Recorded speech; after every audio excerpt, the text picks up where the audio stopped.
आनंद विहार के Cosmos hospital में लगी भीषण आग। रेस्क्यू के दौरान स्टाफ सदस्य अमित की मौत। आग लगने की असली वजह की जांच जारी।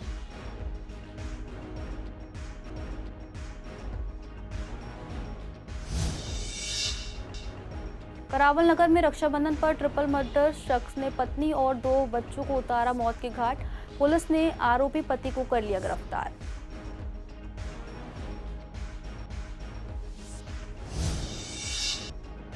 रक्षाबंधन के त्योहार को धो दिया बारिश ने। पूर्वी दिल्ली के कई इलाकों में हुआ जलभराव। बीच रास्ते में पानी भरने से गाड़ियां हुई खराब।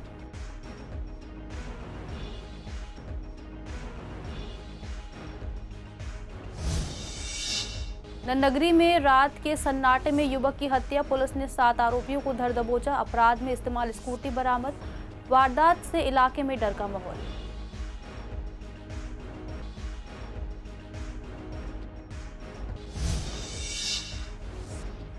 शकरपुर में महिला के साथ चैन स्नैचिंग, चैन लूटने वाले 2 आरोपी गिरफ्तार। एक की तलाश जारी।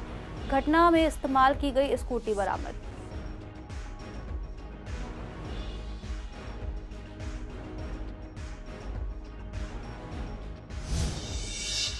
नमस्कार, आप देख रहे हैं CCN डिजिटल। स्वागत है आपका पूर्वी दिल्ली खास में। बुलेटिन की शुरुआत करते हैं कुछ खास खबरों के साथ। शादरा जिला के आनंद विहार इलाके में कॉस्मोस स्पेशलिस्ट हॉस्पिटल में शनिवार सुबह अचानक भीषण आग लग गई। आग इतनी तेज से फैली कि अस्पताल में भर्ती कई मरीजों और स्टाफ की हालत गंभीर हो गई।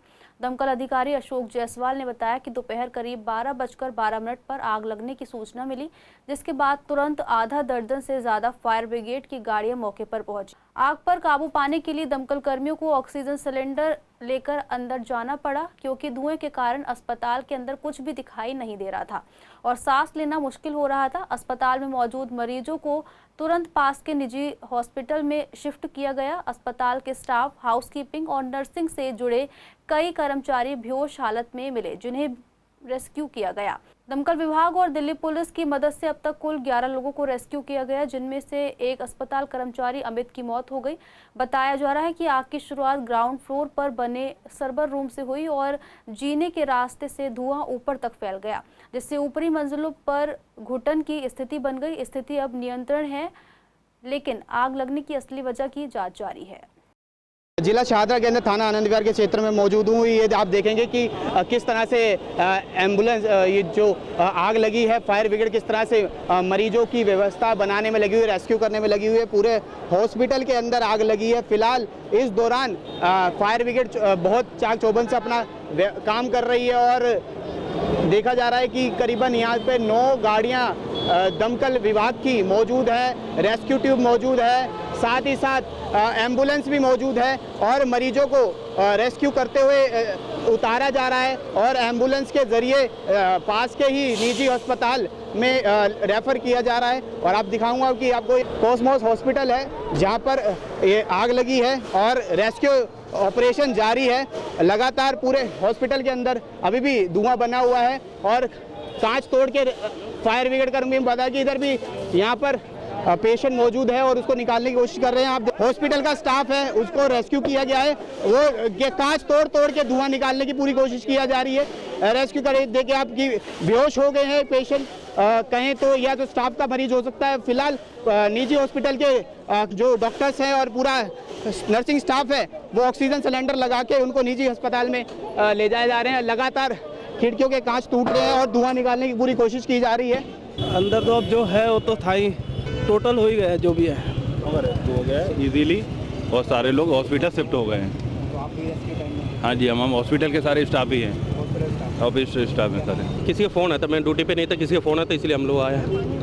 ये पता नहीं चला सर, हम लोग देखने पता नहीं चला कहाँ पे था।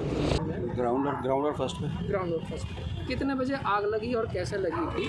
टाइम को अंदाजा भी नहीं मुझे, कुछ 12:30 के आसपास पता नहीं अंदाजा नहीं एकदम। जो पेशेंट थे उनको किस तरीके से निकाला गया? मैनुअली निकाला गया। आपके स्टाफ ने ही निकाला? हमारे स्टाफ ने निकाला। आपके कुछ स्टाफ जो है वो अंदर फंस गया था, वो कैसे फंसा था? वो कोशिश मरीजों की हेल्प कर रहे थे। एक बुजुर्ग लेडी थी। दिल्ली फायर सर्विस को कंट्रोल रूम को कॉल मिली थी 12:12 पे कि हॉस्पिटल में धुआं भरा हुआ है और आग लगी हुई है। तुरंत हमारी 4-5 गाड़ियाँ मौके पे आई। आते ही ये पता चला कि धुआं भरा हुआ है और ग्राउंड फ्लोर पे इनका सर्वर रूम था, वहाँ से आग इनिशियली स्टार्ट हुई है। बेसिकली जो लोग भाग के ऊपर गए हैं, क्योंकि जब भी आदमी धुएं में फंसता है तो ऊपर भाग के गए हैं और धुआं भी सीढ़ियों से ट्रेवल करके ऊपर गया है। कितने पेशेंट्स थे सर? पेशेंट मेरे हिसाब से 8 या 10 होंगे। टोटल 11 आदमियों का रेस्क्यू किया गया है, जिसमें एक ये पुष्पांजलि हॉस्पिटल आपके पड़ोस में ही है, वहाँ एडमिट करा गया है। कोस्मो हॉस्पिटल में काम करता था, आग लग गई। हमें फ़ोन आया इसके दोस्त का कि अमित नहीं मिल रहा। हमने कहा हम ठीक है, हम आ रहे हैं। आधे रास्ते आए तो थोड़ी पता लगा कि वो बेहोश है, उसे पतंजलि में भर्ती कर दिया है। तो यहाँ पे आकर के 10 मिनट बाद में डिक्लेयर कर दिया कि he is normal. Fire brigade के और डीएफएफ के कर्मचारी अधिकारी लगातार जो कॉस्मोस हॉस्पिटल के अंदर स्टाफ या पेशेंट थे उनकी सर्चिंग ऑपरेशन जारी है और देखने को लग रहा है कि अभी भी कुछ लोग फंसे होने की उम्मीद है। करीबन 1 घंटे से ज़्यादा हो चुका है रेस्क्यू ऑपरेशन को चलते।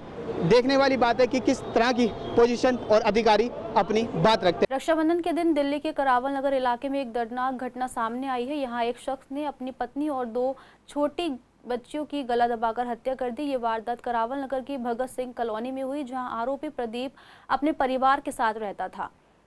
पुलिस को सुबह करीब 7:15 पर सूचना मिली कि एक महिला और 2 बच्चियों की मौत हो गई है। पुलिस मौके पर पहुंची तो देखा कि एक 28 साल की महिला और उसकी 2 बेटियां, जिनकी उम्र लगभग 7 और 5 साल थी, कमरे में मृत पड़ी थी। पुलिस ने तुरंत मामला दर्ज कर जांच शुरू कर दी। एफएसएल और क्राइम टीम मौके पर सबूत जुटा रही है। पुलिस उसकी मां से पूछताछ कर रही है और पुलिस ने आरोपी को इस मामले में गिरफ्तार कर लिया है। मामले में आगे की जांच जारी है। हमें सुबह मालूम पड़ी वो जयश्री माता है, जयश्री की लड़की माता है। जयश्री वो जेठ होते, जेठ की लड़की। अच्छा, मेरे की क्या पता चला था? क्या वो मार दई सारे घर ने, तीनों भैया ने मिलके मार दई। और हम बोले क्या झूठ है, फिर हमने पता लगाई कि हाँ सही बात है, हकीकत है, मार दई। जब हम तो चले, जब आपने यहाँ पर आके देखा तो क्या आपको देखा? हमें तो मिली ही ना है वो देखने को, हमें दफन ही ना दिन दे। हमें तो यही मिली कि वो तीनों माँ बेटी तीनों मारे थे।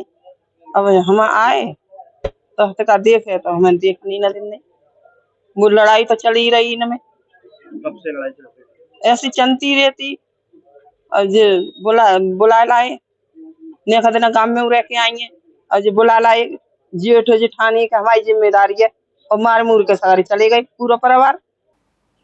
रक्षाबंधन का पावन त्योहार आज भारी बारिश की नजर चढ़ गया। बारिश के कारण बहनों को अपने भाइयों को राखी बांधने में कई मुश्किलों का सामना करना पड़ा। बारिश से हुए जलभराव ने उनकी मुश्किलें और बढ़ा दी। शुक्रवार देर रात शुरू हुई बारिश शनिवार को लगभग सारा दिन ही होती रही। इससे लोगों के लिए इधर से उधर जाना आसान नहीं रहा। जगह जगह जलभराव के कारण जाम भी लग गया और बहुत सी गाड़ियां पानी में खराब हो गई। पूर्वी दिल्ली के कई इलाकों में भारी बारिश के बाद जलभराव की गंभीर समस्या देखने को मिली। सूरजमल विहार और मदर डेयरी अंडरपास जो हर साल बारिश में डूब जाता है, इस बार भी पानी में लबालब भरा गया। स्थानीय लोगों का कहना है कि इस समस्या का पीडब्ल्यूडी अब तक कोई समाधान नहीं कर पाई। इस बार भी पीडब्ल्यूडी ने केवल एक पंप लगाकर पानी निकालने का अस्थायी उपाय किया, लेकिन निकाला गया पानी कुछ ही दूरी पर पटपड़गंज की दूसरी सड़क पर छोड़ दिया गया। इससे वहां भी जलभराव हो गया और लोगों को दोगुनी परेशानी उठानी पड़ी। बारिश के कारण सड़कों पर लंबा जाम लगा, कई गाड़ियां बीच रास्ते में बंद हो गई और पैदल यात्रियों को पानी से होकर गुजरना पड़ा।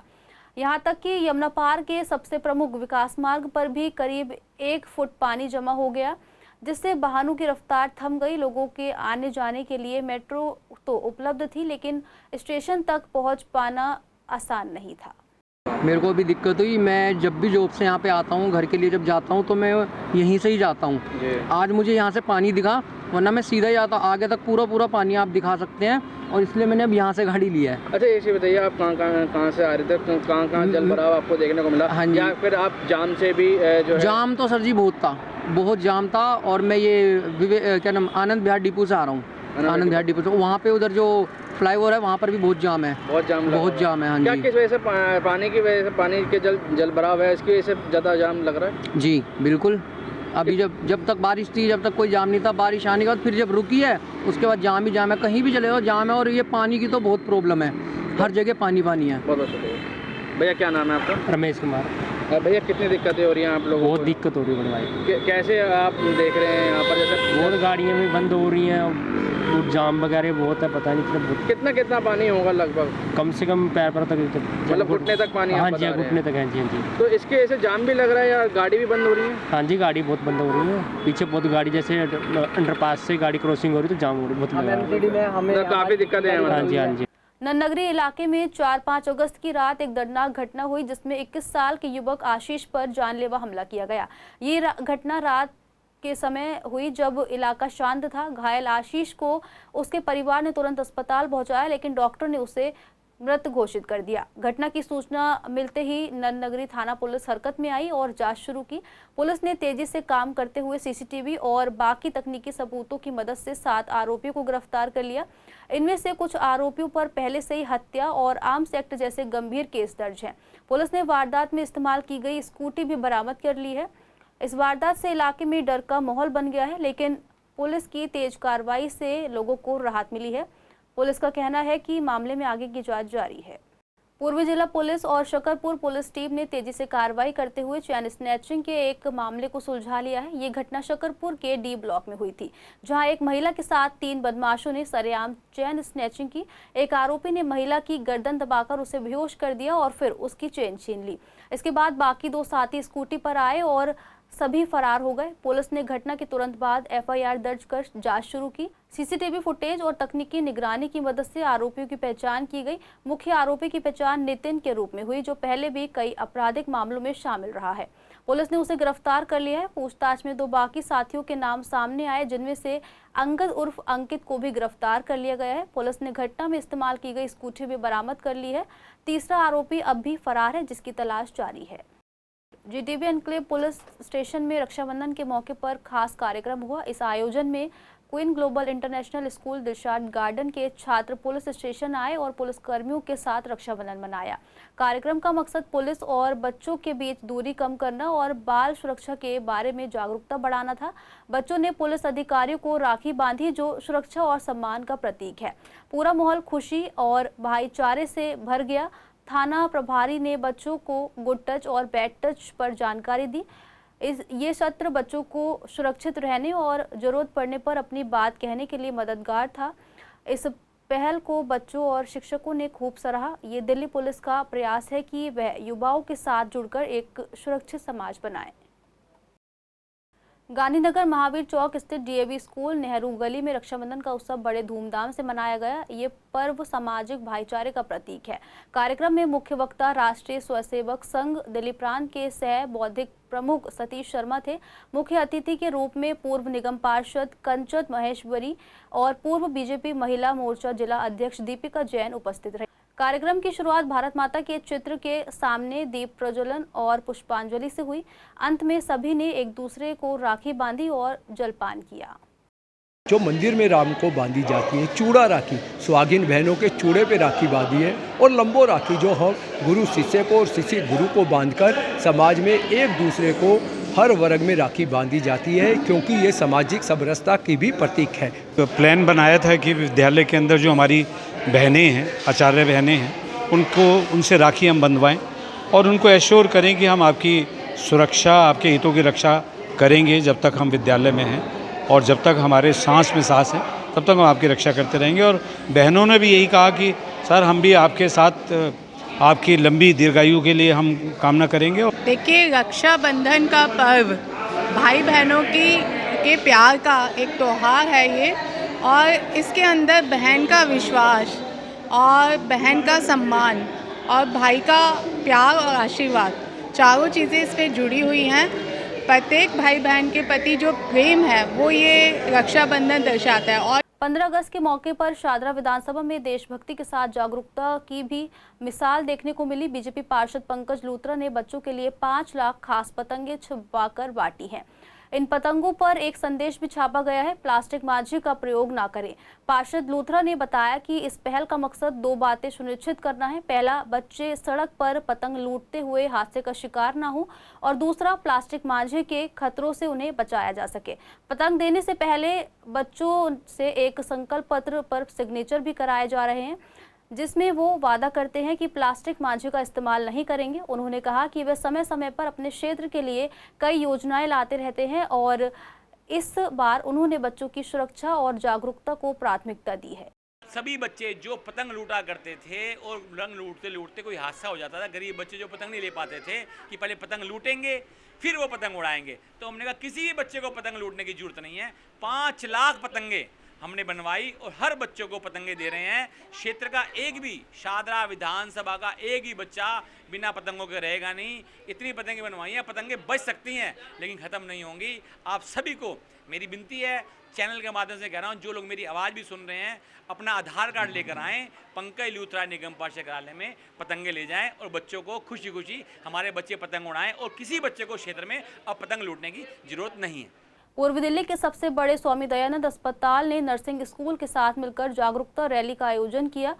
रैली में क्षेत्र निगम पार्षद Veer Singh Pawar, medical superintendent doctor Narottam Das, additional MS डॉक्टरों की टीम, नर्सिंग स्टाफ और कई लोग शामिल रहे। सभी ने हाथों में तख्तियां, पोस्टर और बैनर लेकर अस्पताल परिसर में रोगियों, तीमारदारों और आम लोगों को स्वच्छता का संदेश दिया। इस मौके पर निगम पार्षद और डॉक्टर नरोत्तम दास ने मीडिया से बातचीत में कहा कि स्वच्छता न केवल बीमारियों को दूर रखती है बल्कि ये हमारे समाज और पर्यावरण को भी सुरक्षित बनाती है। उन्होंने सभी से अपील की है कि सफाई को अपनी आदत बनाएं और दिल्ली को कूड़े से मुक्त करने में योगदान दें। ये जैसे हमारे यहाँ स्वामी दयानंद अस्पताल में आज हमारे लोकल काउंसिलर साहब पवार साहब आए हैं। स्वच्छ भारत अभियान की ये जो महीने भर की पूरा प्रोग्राम है, दिल्ली चीफ मिनिस्टर जी की जो आह्वान है कि स्वच्छ भारत की तहत हमने पूरा 1 महीने की ये प्रोग्राम है और इसमें हॉस्पिटल में हमारा डेली कुछ ना कुछ हम एक्टिविटी स्वच्छ भारत की लक्ष्य से करवा रहे हैं। तो आज हमारे एक यहाँ रैली प्लस सेंसिटाइजेशन प्रोग्राम को लेके प्रोग्राम चल रहा है, तो हमारे कॉर्पोरेटर साहब हमारे साथ हैं।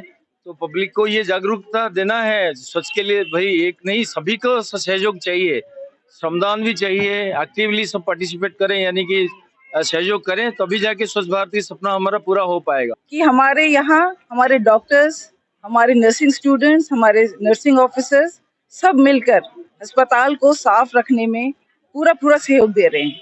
हमारे एमटीएस के वर्कर्स, हमारा जो बाकी सफाई कर्मचारी और वार्ड बॉयज हैं, मरीजों के लिए पूरे लगन से सफाई करते हैं और हमारा रिक्वेस्ट है सभी से कि वो ये अस्पताल आपका है, इसे साफ रखें और स्वच्छ रखें। फिलहाल के लिए पूर्वी दिल्ली खास में इतना ही। देखते रहिए CCN डिजिटल।